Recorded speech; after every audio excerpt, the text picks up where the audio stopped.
If you have any questions or any suggestions or disagreements, whatever you have, just we have few minutes. So, you said you have. Khenchen, I have Yes. questions. Okay. You answered them both in the last hour. Okay, that's fine.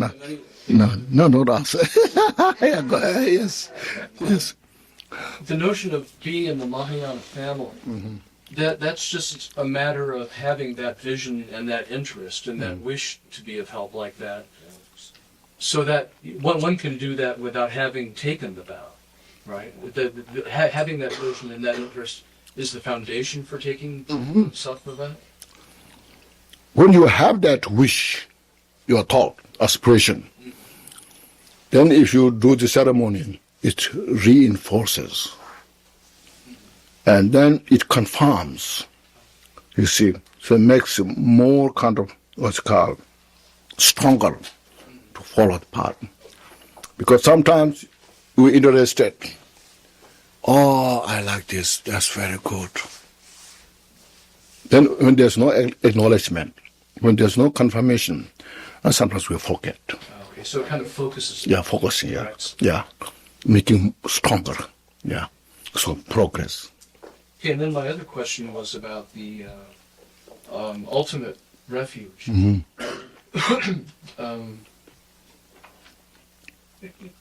Well, Dharma, they talk about Lungi Chu and Tokpe Chu. Yes. Yeah, so the Tokpe Chu, Yeah. Dharma of realization. Yes. Does that is the ultimate refuge, right? Because that's your own experience of enlightenment. But there's also different stages of realization. So like there's a 5-part lamga, 5-part, the part of accumulation. It has its own realization. But then you drop that and follow the second part of application. And then you have to renounce that to follow the third part, especially inside. So which one is the Dharma of realization? At what point? So, yeah, the realization is a mission, step by step. There's a lot of realization. But when you realize Dharmakaya, so that is the ultimate refuge, that is. Then there's nothing to fall down. Okay. Yeah.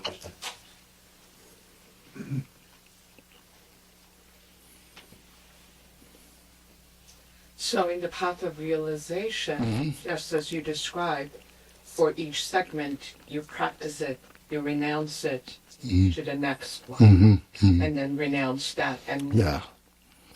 Okay.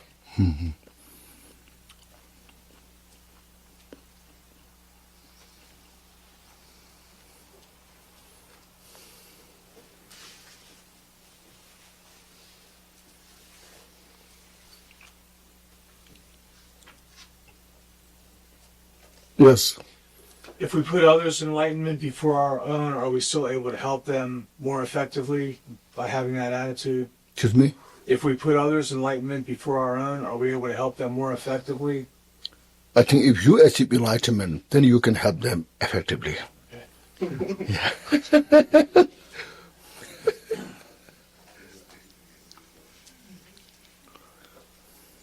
Yes. So I have a question on page 146. Okay. It says, this discipline is necessary to cultivate bodhicitta, but is optional for its maintenance. So does that mean once you practice the Vinaya precepts and therefore have cultivated bodhicitta, does it mean that you can abandon the precepts? Abandon means in some cases, some critical places happens, it becomes little contradicts Vinaya, but from Bodhisattva's vow point of view, maybe you have to act.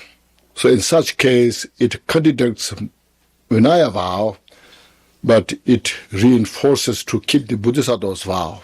So maybe that kind of such. But when you really, this is what is general view. Many scholars have that kind of view, same kind of. But in reality, when you have complete Bodhisattva's vow, without any condition with that, then it also doesn't affect the Vinaya vow. See. Because Vinaya vows, as earlier mentioned, to avoid all the non-virtues. So by avoiding all the non-virtues, which becomes the basis to develop all the virtue, to do good things. So that's Bodhisattva's vow. No?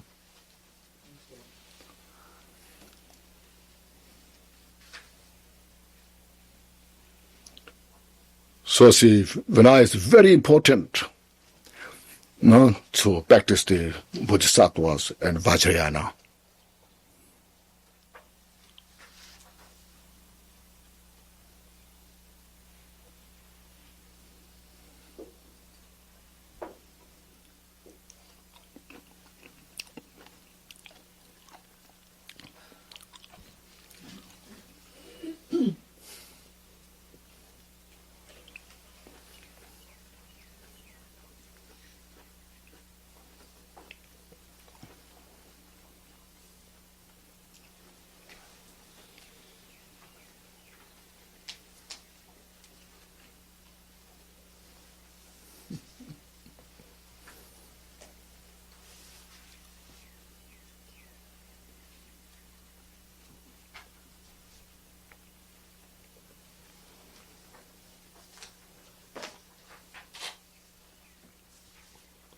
Yes.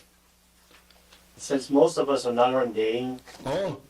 since most of us are not ordained, could you say something about some of our obligations as householders? And As I mentioned here, there's just before there are 5 precepts, householder. So keep the 5 precepts. So that's why it's called any one of the 7 precepts you see. Gampopa mentioned very precisely they are divided into 2 groups, lay people and renounced ordained.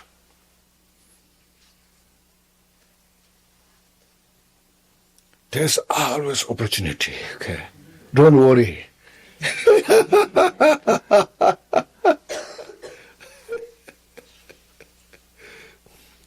Don't be too rigid, relax and just follow the path.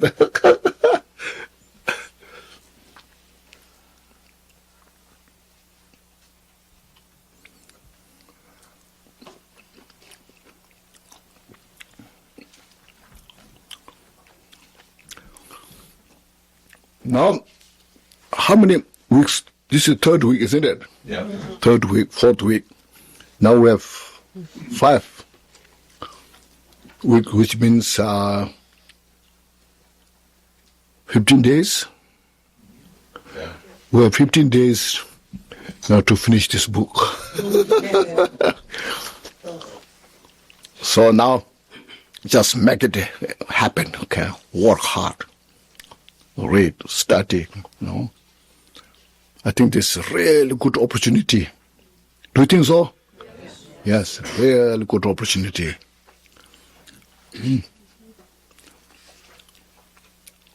Since we started the center here in Frederick, 91, and in the early 90s, we went through this for the translation, this book.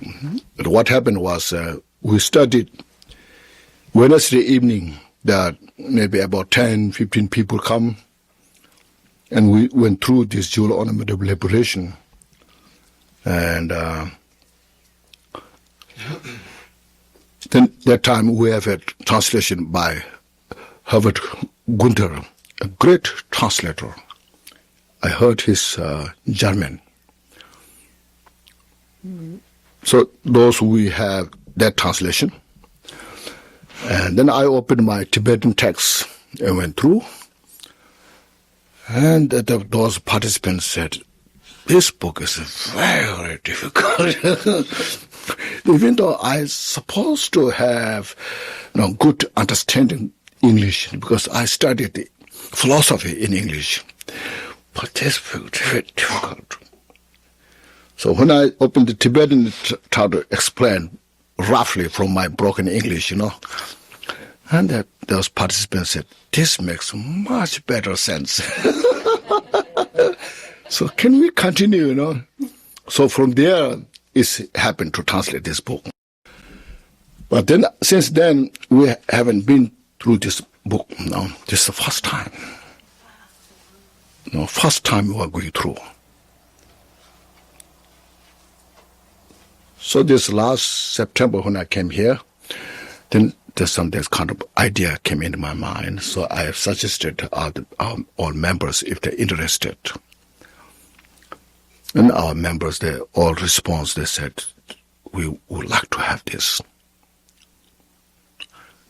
So we started. So I'm also very happy that I could do this, And then our members also, they're working hard on this, trying their best. And all the participants, they appreciate.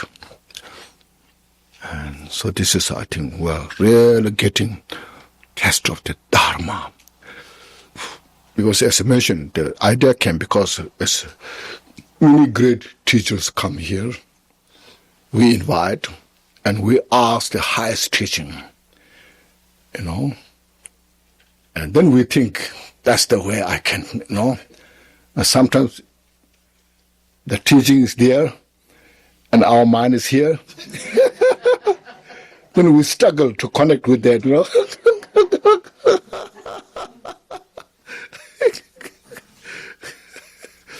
Sometimes we derail from the path. So I cannot do this, And so for seeing these things, since we have the place here, now we don't have to rent anywhere, No need to worry a lot of things, It's just, so I thought, use the place in the best way, And then get the Dharma teachings,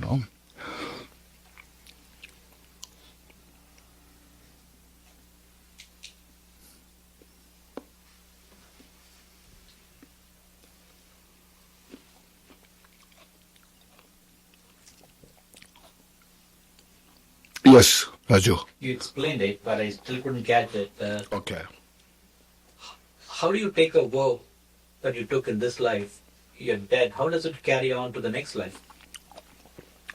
First of all, cultivate the mind to achieve enlightenment. So I want to achieve complete enlightenment. Cultivate that mind.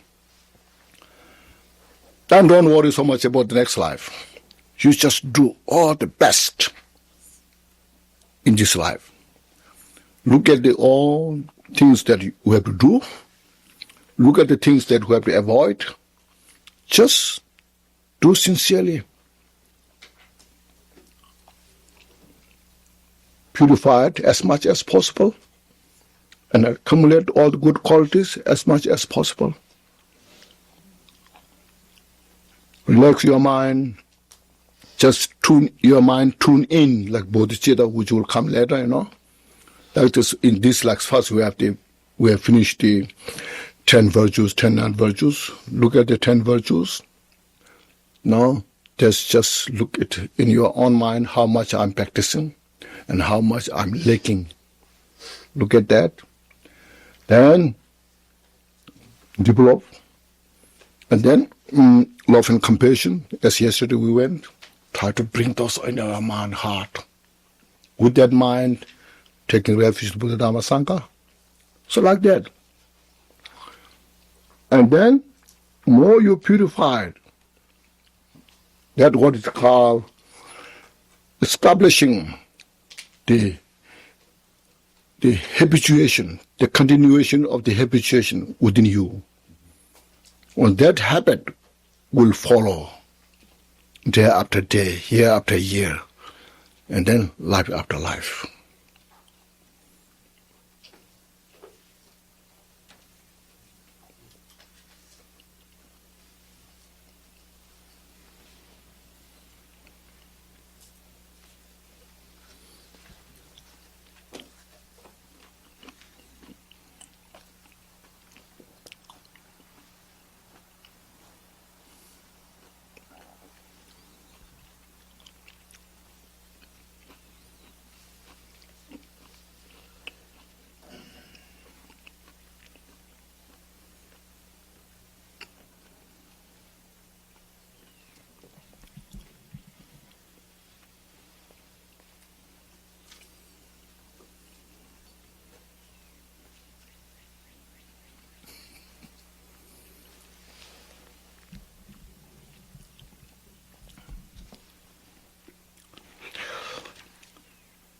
The chapter 9 has a very long, it has a lot of explanations. It may take for a few days. If not, next whole 3 days. Then others are a little more short. Then the chapter, I think 17, the wisdom awareness. That's kind of long. It may take 2 days. Then others not too long.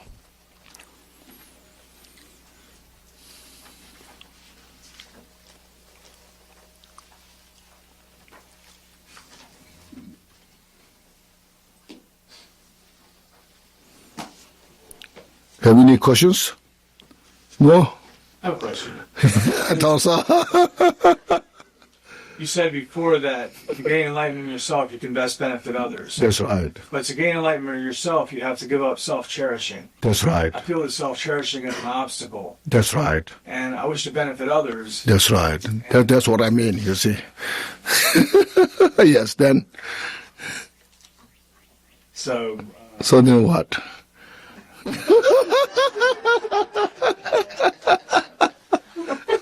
I'm bigger. Yes.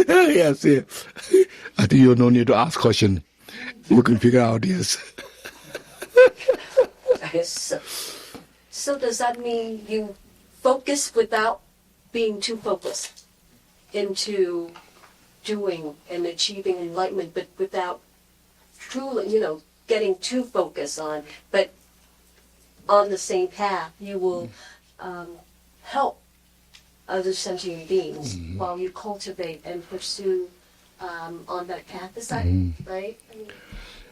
In a lot of our practice, I think that's the point, If you practice is this, when you have bodhicitta, maintaining bodhicitta, practicing that without harming other, itself is benefiting others.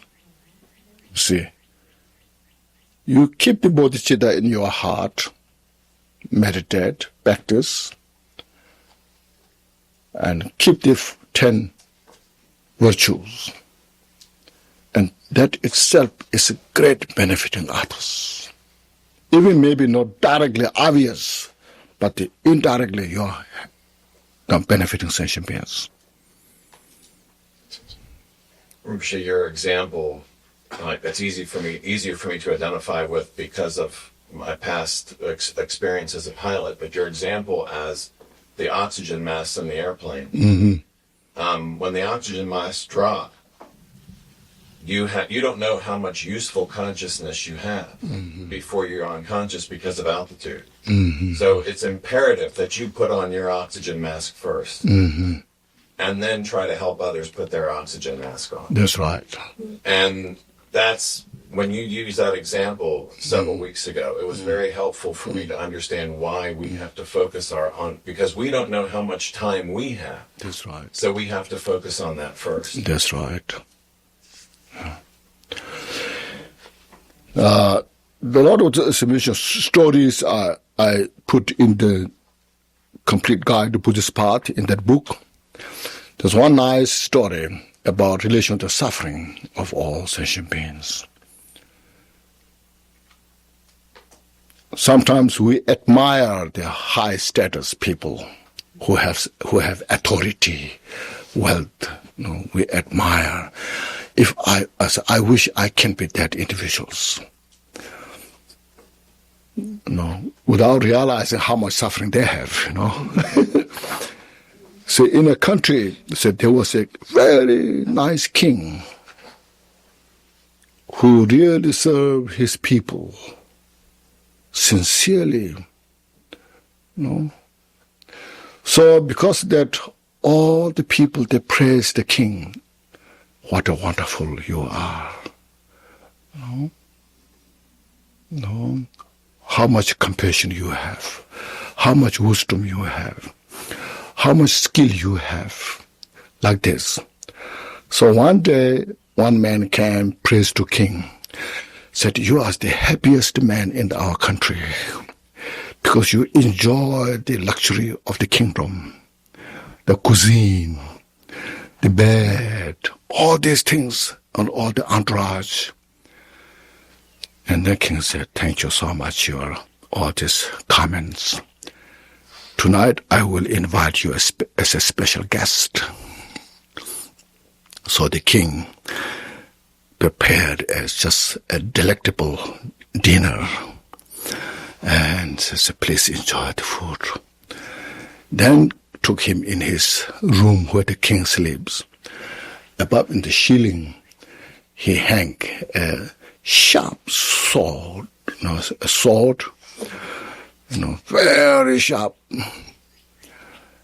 and said, today I ask you to sleep here, this bed, this golden throne, bed. So you have a good night, So that man looking at the sword, he couldn't sleep whole night,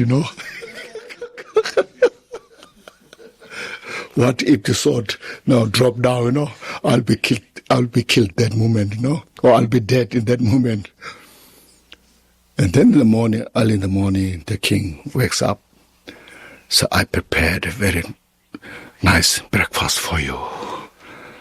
So I asked, did you enjoy it last night, the golden bed? No. The man said, no. The king said, why? Because I didn't know you have a sword on the ceiling, And worrying whole night, I didn't get good sleep. Says, that's what I want to tell you. You think I'm the happiest person in the world or in my country. You don't know how much I have a suffering to protect the country, to make happy the people. What kind of enemies can come from other country? I have to think constantly about those things. So like that, you see. So this will give us a good perspective to develop compassion, loving kindness to all those people who have authority, power. Instead of we get upset, we're angry with them. They say they are not doing what they're supposed to do. They want to do, but because of their own mental afflictions, there's a suffering.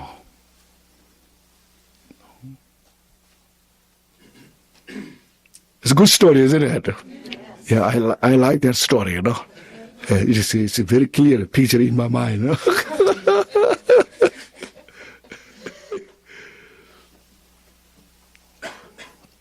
Okay, now we'll say some dedication prayers. Before that, first take a deep breath again. And relax. And then just say today how much wisdom you got from this precious book. You appreciate, rejoice. It's because written by an enlightened person, a being who was the embodiment of compassion and wisdom. So I'm so fortunate today, this session, I got this time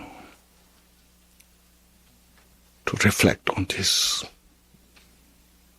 So to develop our mental capacity of the wisdom and compassion, to purify all our delusions, and then with that to benefit all sentient beings, we will say this dedication prayers, okay?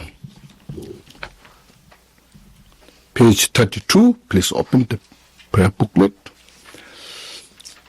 Glorious, holy, venerable, precious, kind, root and lineage lamas, divine assemblies of yidams, assemblies of Buddhas, Bodhisattvas, yogins, yoginis, and dakinis, dwelling in the 10 directions. Please hear my prayer. May the virtues collected in the 3 times by myself, all sentient beings in samsara and nirvana, and the innate root of virtue, not result in 8 worldly concerns, the 4 causes of samsara, or rebirth as a Sharavaka or Partika Buddha, May all Mother sentient beings, especially those enemies who hate me and mine, obstructors who harm, misleading Maras, and the hordes of demons, experience happiness, be separated from suffering, and swiftly attain and surpass perfect, complete, precious Buddhahood. By the power of this vast root of virtue, may I benefit all beings through my body, speech, and mind. May the afflictions of desire, hatred, ignorance, and arrogance and jealousy not arise in my mind. May attachment to fame, reputation, wealth, honor, and concern for this life not arise for even a moment.